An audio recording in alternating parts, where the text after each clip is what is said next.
Hey everybody, and welcome to my video on what is organizational behavior. We're going to talk about organizational behavior and how it affects running a business, whether that business is very small, like a side hustle, or it's very big, like a multi-million-dollar multinational corporation.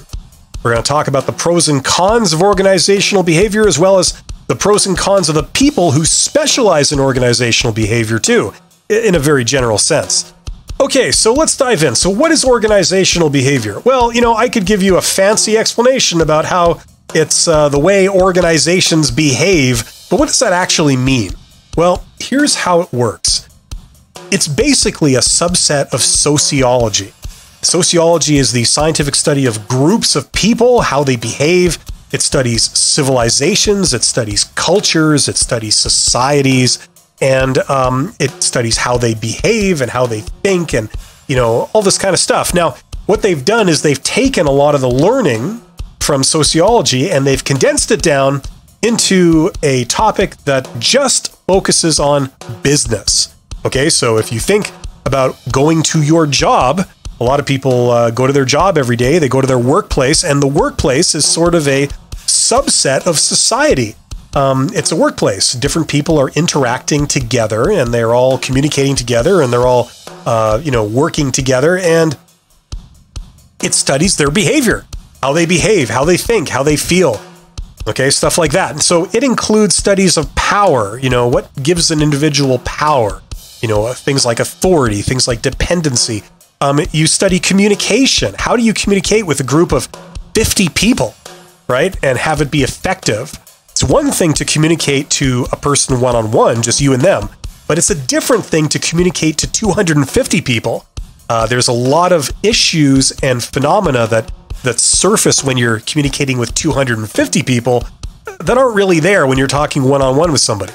Okay, so it talks about that. It talks about concepts like leadership. What is that? How do you do it? Why is it effective or not effective? Conflict. The idea that if I have a difference of opinion with you, from you, I'm in conflict with you. And a lot of us, we just like to quietly disagree and not voice our dissent, but that's not good. How do we deal with conflict? How do we get people to talk about it?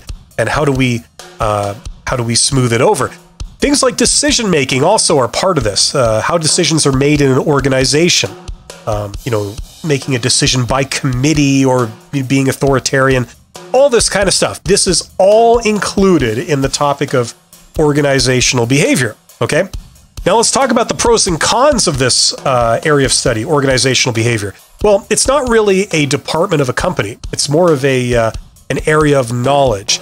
And one of the definite advantages of organizational behavior is that if you want to be an executive, okay, you have ambitions in your career to get promoted up to the executive level where, well, to be effective, you pretty much have to know this, okay, organizational behavior. Because you may be a great person dealing with people one-on-one, working with them one-on-one, but when you're dealing with, now you're in charge of a group of 500 people, things are different. You can't deal with them the way you would an individual, okay? The other thing is that, you'll get a very good understanding of people, or at least groups of people, if you know this stuff. That's what it's for. Let's face it. Why do people leave organizations? Why do they leave companies? A lot of times it's for people issues. Maybe you have a problem with the way you were treated. Maybe you don't like the communication style. Maybe you feel you were not listened to. These are people issues. And if you want to understand those on a big level, that's this topic. So it's very, very useful to know, and it can help you to be an executive manager. Now, let's talk about the cons of organizational behavior. And there are a few. Okay, now here's the thing. This is the study of groups of people. This is not the study of how to deal with people one-on-one. So if you're dealing with people on a micro level, like just talking to somebody, okay, this topic, organizational behavior, does not cover that. So that's for other areas like learning communication skills and interpersonal skills.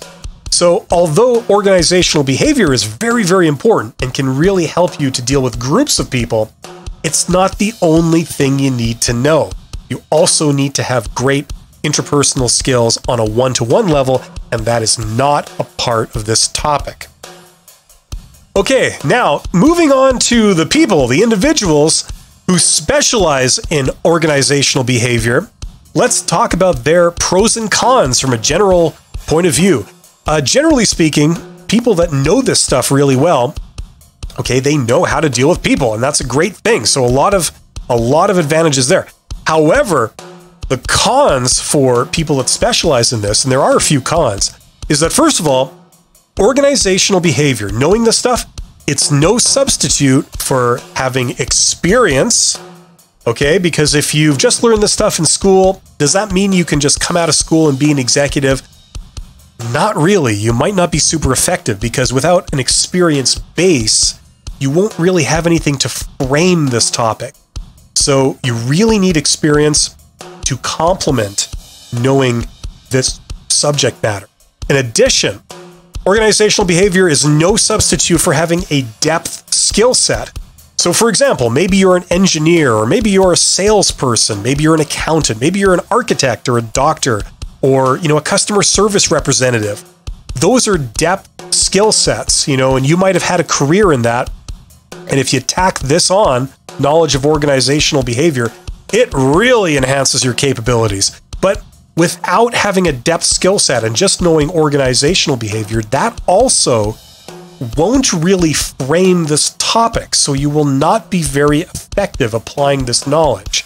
So those are a couple of drawbacks in people that just specialize in organizational behavior in a general sense. I hope you found this helpful. Thank you very much for listening this long. You guys are awesome. I hope you will join me for the next video in this series where I continue to cover all areas of business. And thank you so much and have yourselves an amazing day.